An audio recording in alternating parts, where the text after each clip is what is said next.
Of all the characters that are in A Song of Ice and Fire, I think Stannis is one of the best written characters I've seen on fantasy genre. He doesn't have a pov character, he doesn't appear much in the series, but his impact is well known. And in this video, I wanted to talk about why Stannis is the rightful ruler of the Seven Kingdoms. Now, we know a bit about the backstory of Stannis. He's the brother of Robert Baratheon, who is the king of the Seven Kingdoms. Stannis is a guy who doesn't let his shield go down. He's very fierce, fights for justice. Stannis is not good, nor is he bad, but there are times where Stannis is honorable and stands for his beliefs. There was a time when Stannis was 4 years old that his father, Stephen Baratheon, took him to King's Landing to see the king. He gave a quiet impression to young Stannis, who him and Robert actually agreed that Aerys was fearsome. It was later on, years later, that he witnessed his parents get killed in a shipwreck that Stannis vowed that he would never worship any type of god. And this kind of relates to how Stannis uses religion to bolster his army and his soldiers into fighting for the cause that he believes in. Stannis is a loyal person.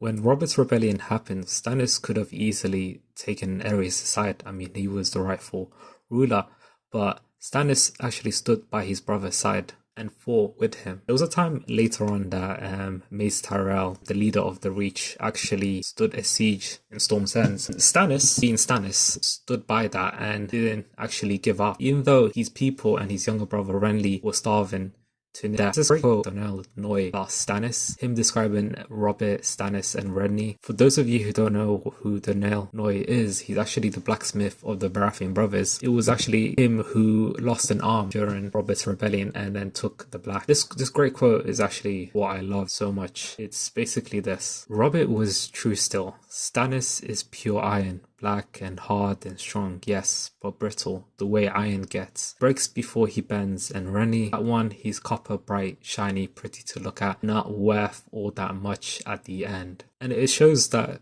a character like Stannis refuses to give up, even if it costs him his life. This wasn't the only... And after his gallant efforts of fighting against the Tyrells and the Reach, he was gifted Dragonstone. Not Storm's End, Dragonstone. For those of you who don't know, Dragonstone is the seat for the House Targaryen, not the seat for House Baratheon. That was gifted to Renly, who was, I think at the time, 6 years old, that robbed Stannis the wrong way. There were many heroic moments, and Stannis, he's a very smart man. He's a general. He knows how to formulate plans. He's a great commander. It's an example of when he fought in the Greyjoy's rebellion. He was able to fool Victorian Greyjoy into a trap in the Fair Isles, which he actually ended up destroying the Iron Fleet. And the Iron Fleet are very strong when it comes to battles in the sea. And I'll be honest, Victorian Greyjoy is not really the smartest, is he? Stannis hasn't been appreciated by Robert Baratheon. He's always thanked Ned Stark for many things that Stannis has done, like lift the sea, capture Dragonstone, or help when it came to the rebellion, Greyjoy's rebellion. Stannis then sits in the council and advises Robert, even though Robert is boring, drinking and hunting and not really doing any kingly stuff. Stannis was mostly focused on helping Jon rule the kingdom. Now, Stannis is a very strict person and he believes that prostitution should be outlawed, but judging by Robert's reaction, he called him a madman. Stannis was actually, I think, the last person to suspect that Cersei and Jaime were in an affair, and that Robert's children were in fact the children of the twins. With the help of Jon Arryn, they were managed to find out they were actually bastards, but it was too late when Jon Arryn died and Stannis fled. So Stannis keeps his distance. He's in Dragonstone, and people are worried, especially Cersei, who believes that Stannis might be starting an army to reclaim the throne, which will later on come to... It is revealed that Stannis actually takes on a new religion. He becomes a follower of Law. Melisandre, she's very powerful, and there's rumors and stories about her burning powerful lords and rulers. This frightens a lot of people about the Red Woman, because Stannis attempts to basically take over King's Landing, but unfortunately for him, his brother Renly actually ends up forming an army with the Reach, especially Randall Tarly, Loras Tyrell and Mace Tyrell. It's actually one of the most powerful armies in the whole series. Now, we could discuss a lot about the clashes between Renly and his time on trying to attempt to take the throne, but actually failed the Lannisters.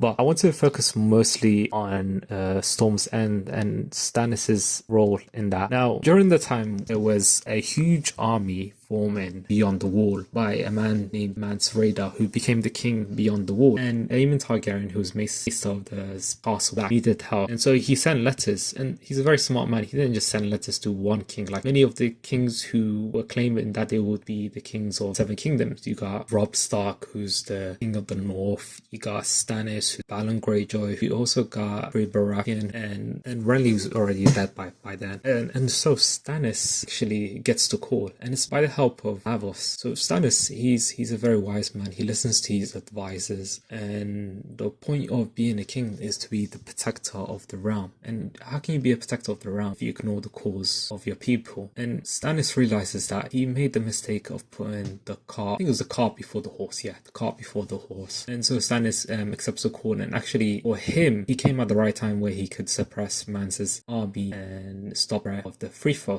During his time at Castle Black, he manages to actually, Stannis decides that he wants to give some of the Free Throw clan beyond Castle Black, and Jon's not sure about that at first, but Stannis, he's a very smart man. He knew that his first campaign, in order to take Seven Kingdoms, he would have to take them individually, and the best place to start would be the North, as the North was crumbling and the Starks were no more, and the Boltons were the wardens of the North. And so with the help, Stannis actually reclaimed Deepwood Mont with the help of Jon. That's pretty much it. I feel like Stannis is a person who's hated by a lot of people, but if it came down to who should rule, I think Stannis is quite better than rulers like Tommen and Joffrey, who are controlled by their parents, and Joffrey is very cruel. But Stannis, he is an honest man, and at times he can be merciful to his enemies.